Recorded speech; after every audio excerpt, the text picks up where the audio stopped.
সাগরদ্বীপ সুরক্ষিত রাখতে বাঁধ নির্মাণের মেগা প্রকল্প। বঙ্গোপসাগরের উপর তৈরি হওয়া গভীর নিম্নচাপ এবং অমাবস্যা কোটালের জোড়া ফলায় সুন্দরবনের উপকূলবর্তী এলাকায় একাধিক জায়গায় আতঙ্ক দানা বেঁধেছে। কারণ প্রায়শই নদী বাঁধ ভেঙে প্লাবিত হয় বিস্তীর্ণ এলাকার একাধিক অঞ্চল। এর মধ্যে প্রান্তিক এলাকায় মাটির বাঁধ উপচে এলাকায় ঢুকছে নোনা জল। কপিলমুনি মন্দিরের সামনে প্রবল জলোচ্ছ্বাসের জেরে রাস্তা পেরিয়ে মেলা গ্রাউন্ডে ঢুকেছে সমুদ্রের জল। ভাঙন রোধ করার জন্য যুদ্ধকালীন তৎপরতায় কাজ শুরু করেছে প্রশাসন। জোয়ারের কারণে দৈতাকার ঢেউয়ের সামনে মাটির বাঁধ কোনো রেহাই দিচ্ছে না। তাই গঙ্গাসাগরের পবিত্র ভূমিকে সুরক্ষিত করার জন্য প্রশাসন প্রয়োজনীয় পরিকল্পনা কার্যকর করছে।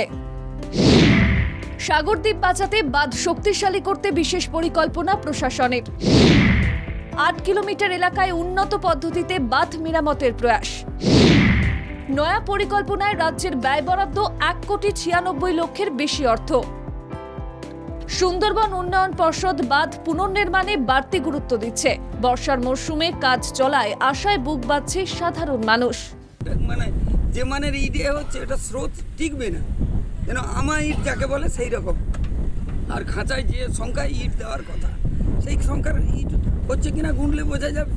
অতএব আমরা তো আর এখানে লোকাল লোক নয়, আমরা দেখছি যে কাজটা কাজের মতো হোক, 2 কোটি টাকার কাজ 2 কোটি টাকার মাপের হোক। একটা বড় প্রজেক্ট মন্ত্রী মহাশয় আমাদের মানুষ ভূঁইয়া মন্ত্রী মহাশয়কে বলে নিয়ে এসছেন, সেখানেও কাজ হচ্ছে।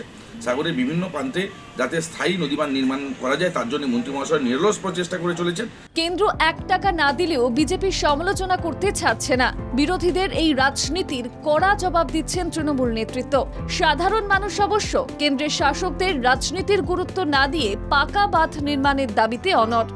তৃণমূল কংগ্রেসের দাবি, সাগরের স্থায়ী বাঁধ নির্মাণ করার জন্য সুন্দরবন উন্নয়ন মন্ত্রী চেষ্টা করছেন, সেখানে বিরোধীরা অপপ্রচার করছে। তাই রাজনীতি ছেড়ে উন্নয়নের কাজ সম্পন্ন করার পক্ষে বেশিরভাগ মানুষ।